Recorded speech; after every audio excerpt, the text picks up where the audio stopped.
வந்து பாத்தீங்கன்னா திராவிட அரசியல் தான் முக்கியன்ற ஒரு நிலைப்பாட்டுக்கு வந்திருக்காரா சார், இதை எப்படி பாக்குறீங்க?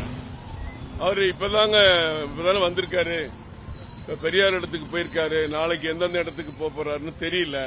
அது அவர் மனசுக்குள்ளதான் இருக்கும். இன்னும் அவர் தீவிர அரசியலுக்கு வரல. ஒருவேளை மாநாட்டுக்கு பிறகு வர்றாரான்னு தெரியல. பெரியார் நினைவிடத்துக்கு போறது அவர் இஷ்டம், அவருக்கு அந்த உரிமை இருக்கு.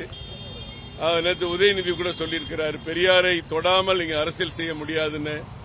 பெரியாருக்கும் அவங்க திராவிட அரசியலுக்கும் சம்பந்தம் இருக்கலாம், தேசிய அரசியலுக்கும் பெரியாருக்கும் எந்த சம்பந்தம் இல்லை. எங்களுக்கெல்லாம் அவரை தொட வேண்டிய அவசியம் இல்லை. தமிழ்நாடு ஆன்மீக பூமி, இது உலகத்தில் எவராலையும் மறுக்க முடியாது. இங்க வாழ்ந்த மன்னர்களுக்கு மாளிகைகள் கிடையாது, ஆனா அந்த மன்னர்கள் கட்ட கோபுரங்கள் தான் வான் உயர இங்க நிலைத்து நிற்கிறது. இந்தியா மட்டுமல்ல, உலகத்தில் தமிழகத்தில் இருக்கிற அளவிற்கு ஒரு ஆன்மீக கோபுரங்கள், ஆன்மீக பழக்க வழக்கங்கள், ஆன்மீக திருவிழாக்கள் உலகில் எங்கேயுமே இல்ல. இது ஆன்மீக பூமி, பெரியார் பூமி இல்ல.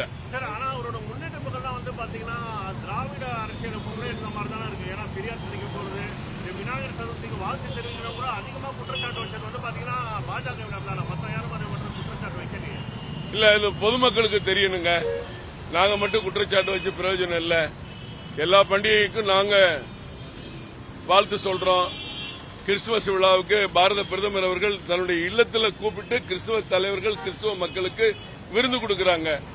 நேற்றைக்கு கவர்னர் வேளாங்கண்ணி மாலா கோயில்ல போய் மண்டியிட்டு பிரார்த்தனை பண்றாரு. கவர்னர் நம்ம குறை சொன்னதுக்காக சொல்றேன், சனாதனத்தை பத்தி பேசுறாருன்னு சொன்னதுக்காக நான் சொல்ல வர்றேன்.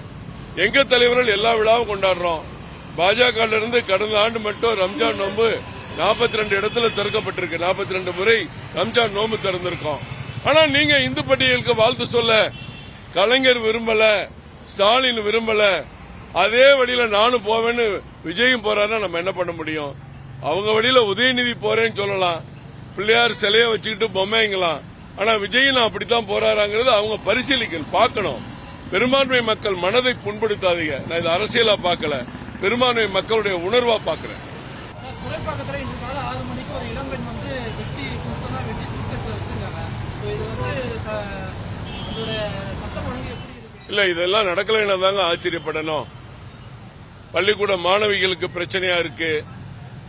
2 பேராசிரியர்கள் மாணவிய வந்து பாருக்கு கூப்பிடுறாங்க, நைட் இரவு நேரத்தில் தண்ணி போட கூப்பிடுறாங்க. மாணவர்களை நேற்று பாளையங்கோட்டையில் பாத்தீங்கன்னா ஆசிரியர்கள் மாணவர்களை தவறா பயன்படுத்துறது கூப்பிட்டுருக்காங்க. எவ்வளவோ நேற்றுக்கு முன்தினம் ஒரு பெண்ணை கூட்டியல் பாலியல் பலாத்காரம் பண்ணிருக்காங்க கடலூர் பகுதியில்.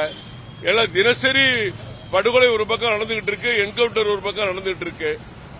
ஒரு முன்னாள் தேசிய கட்சியினுடைய முன்னாள் தலைவராக இருக்கிற ஆம்ஸ்டாங் அவர்கள் இறந்த பிறகு 28 கொலை நடந்திருக்கு. அவர் படுகொலைக்கு பிறகு 28 கொலை நடந்திருக்கு. இதெல்லாம் மறைக்கிறதுக்கு தான் நாங்க இதை பத்தி பேசுறோம்.